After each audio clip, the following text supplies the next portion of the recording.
नमस्कार. मी विजय आणि आपण पाहताय आपलं बोल की भावा हे मराठमोळं YouTube चॅनेल. चॅनलवरती नवीन असाल, पहिल्यांदाच व्हिडिओ पाहत असाल, तर चॅनेलला आपल्या लागली सबस्क्राईब करून ठेवा. चांगले याच्यापेक्षा भारी व्हिडिओ पाहण्यासाठी आपल्या चॅनेलला नक्की फॉलो अपमध्ये राहा.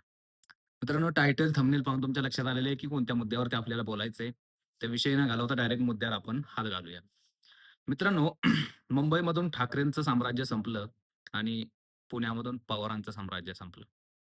आता मुंबईमध्ये ठाकरेंनी थोडं का होईना राखलं त्यांचं साम्राज्य. म्हणजे जी काही त्यांची शाखा वगैरे इथून जो काही त्यांचा तळागाळातला केडर जो होता, तो त्यांनी आहे तसा स्वतःपाशी ठेवला. म्हणजे बऱ्यापैकी 60-70 जागा मनसे आणि सेनेच्या येतील. बाकी 130 जागांवरती महायुती आलेली. पण मित्रांनो, भाजपला एवढं घवघवीत यश महानगरपालिकांमध्ये कसं काय मिळालं? हा प्रश्न प्रत्येक वेळेसच आपल्याला पडतो, प्रत्येक निकालानंतरच. परंतु भाजपची एक निवडणूक लढण्याची एक स्ट्रॅटेजी असते. त्यानुसार ते निवडणूक लढवत असतं. त्यांचा संघ ही अशी अनेक गोष्टी जे त्यांचं काम करत असतात त्यांच्याबद्दल आणि त्यांना जिंकण्यासाठी तिथपर्यंत घेऊन जात असतात. पण आता आपण या व्हिडिओमध्ये ठाकरेंचं न पाहता पहिल्यांदा पुण्यातलं पवारांचं अस्तित्व राहिलं की संपलं हे पाहणार आहोत आणि का अस्तित्व संपलं हे देखील या व्हिडिओमध्ये पाहणार आहोत. तर मित्रांनो, कुठेही जाऊ नका, व्हिडिओ शेवटपर्यंत बघा. मी तुमचा विजय आणि तुम्ही पाहताय आपलं बोल की भावा नावाचं मराठमोळं YouTube चॅनेल. या सगळ्या निवडणुकांचा जर तुम्ही अंदाज घेतला मित्रांनो, तर या निवडणुका महाराष्ट्रामध्ये कोण कोणाच्या विरोधात लढतंय, कोण कोणासोबत लढतंय याचा कुठेच ताळमेळ लागत नव्हता. मुंबईमधली निवडणूक फक्त जरा स्पष्ट होती. ती म्हणजे काँग्रेस, वंचित, शिवसेना, भाजप आणि उद्धव ठाकरे आणि राज ठाकरे अशी अ, तिरंगी-चौरंगी लढत होती. याच्यामध्ये काही गोष्टी झाल्या, ज्या खरं तर मतविभाजनासाठीच काही गोष्टी केल्या का असंही म्हटलं जातंय. त्याच्यामुळे मुंबईमध्ये ठाकरेंच्या निकालावरती परिणाम झाला. परंतु पुण्यात नक्की काय झालं? पुण्यात वन साइड भाजप आलेली आहे. म्हणजे पुण्यात जवळ-जवळ भाजपनं ज्या काही जागा लढवल्या, त्या जागांच्या तुलनेत म्हणजे 120 जागांपर्यंत तरी त्यांचा निकाल जाण्याची शक्यता आहे. 165 काहीतरी त्यांची म्हणजे जागा लागत्या त्या. तर त्याच्यामधून त्यांनी जेवढ्या जेवढ्या जागा लढवायच्या तेवढ्या लढवल्या आणि त्यातून यश संपादित केलं. पण अजित पवारांना मात्र हे शक्य झालं नाही. अजित पवारांचं होम ग्राउंड एकेकाळी अजित पवारांनी त्या महानगरपालिकांवरती सत्ता गाजवली. एकीकडे पुणे आणि पिंपरी आणि पिंपरी चिंचवड आणि पुणे महानगरपालिका. या 2 ठिकाणी दादांचं अस्तित्व पूर्णपणे संपुष्टात आलं. पिंपरीमध्ये थोडंफार आहे, पण ते होतं तेवढंच होतं. तिथं काही वाढलं नाही. तिथे त्यांची सत्ता वगैरे काही येत नाही.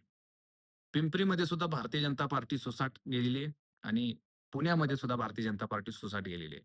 तसं महाराष्ट्रामध्ये मुंबई, कल्याण डोंबिवली असेल, मुंबई असेल किंवा तुमचं इकडं सोलापूर असेल, अ, थोडंफार कोल्हापूर ह्या ठिकाणी कुठेतरी भाजपने चांगलं आपलं एक बॅकअप केलेलं आहे.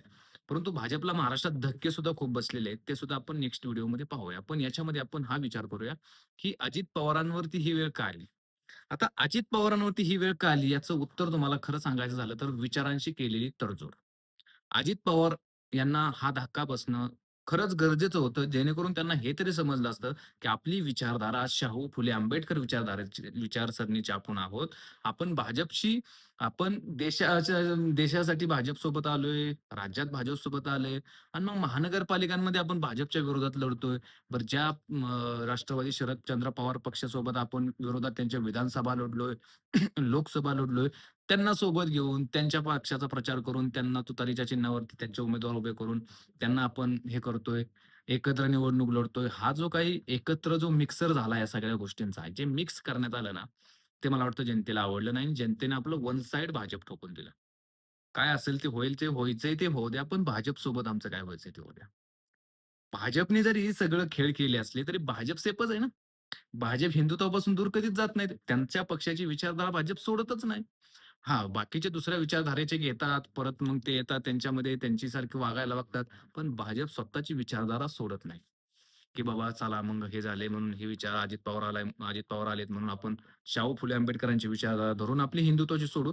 तर भाजप हे करत नाही आणि पुणे हे भाजपचा बालेकिल्ला होता. त्याच्यामुळे त्यात काय विशेषच नव्हता. कारण पुण्याचे पालकमंत्री जरी अजित पवार असले, तरी सध्या पुण्याचे जे खासदार आहेत मुरली अण्णा मोहोळ, यांचा दबदबा आहे का? तर आहे. ते कारण आधी महापौर होते. त्यांना सगळ्या नसा माहीत होत्या. कुठला उमेदवार कसा निवडून येऊ शकतो, कशा पद्धतीने प्रचार केला पाहिजे. त्याच्यामध्ये आता बाकीच्या सुद्धा गोष्टी खूप झालेल्या आहेत. पैशांचा सुद्धा पाऊस पडलेला आहे. मुंबईत असेल, ठाण्यात असेल, पुण्यात असेल, चिक्कार पैसा वतलेला आहे. ठीक आहे, शेवटी पैसा वतला, काही जरी केलं तर त्यांची निवडणूक लोकांनी फिरवली हे मात्र नक्की आहे.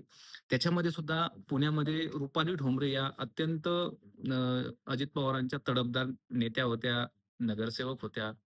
त्यांना सुद्धा पराभवाला सामोरं जावं लागतंय. वसंतात्या मोरे त्यांना सुद्धा पराभवाला सामोरं जावं लागतंय. म्हणजे अशा खूप बिग फाईट होत्या. त्या बिग फाईट कुठेच राहिलेल्या नाहीत. जे काय होतं ते सगळं अजित पवारांच्या राष्ट्रवादीचं अस्तित्व पुण्यातलं संपुष्टात आणण्याचं काम भारतीय जनता पार्टीनं केलं. भारतीय जनता पार्टीनं जे काही केलं ते चांगलंच केलं एक अर्थी, की त्याच्यामुळं अजित पवारांना एक गोष्ट समजेल तरी, की आपला आपला जो मतदार होता, तो तुम्ही जर समजा काँग्रेस, राष्ट्रवादी, अजित पवार ही जर आघाडीमध्ये लढला असता तुम्ही, तर कदाचित तुमचा एक वोटर बाजूला राहिला असता आणि ह्यांचा एक वोटर बाजूला गेला असता. विषय काय झालं, काँग्रेसची सुद्धा मतं कोणी खाल्ली तर अजित पवारांच्या राष्ट्रवादीने खाल्ली आणि त्याच्यामुळे भाजपला सोपं गेलं जिंकणं. त्याच्यामुळे भाजप पुण्यामध्ये वन साइड आली. बाकी सुद्धा ठिकाणी वन साइड आलेली आहे भाजप बऱ्याच ठिकाणी. भाजपनं महाराष्ट्रामध्ये जो काही धुव्वाधार परफॉर्मन्स केलाय, तो लाजवाब आहे. आता याच्यावरती अनेक काही गोष्टी येतील समोर, त्याला आपण नक्कीच फेस करत म्हणजे आपण म्हणजे भारतीय जनता पार्टी नक्कीच त्याला फेस करेल. पण मला एक गोष्ट कळते, की अजित पवारांनी आपली विचारधारेशी केलेली तडजोड आणि त्याचं मिळालेलं त्यांना हे फळ. तुमची काय मत आहेत? कमेंट्समध्ये नक्की व्यक्त करा. आणि असेच माहितीपूर्ण व्हिडिओ पाहण्यासाठी आपल्या चॅनलला नक्की फॉलो करा. धन्यवाद मित्रांनो. जय हिंद, जय महाराष्ट्र.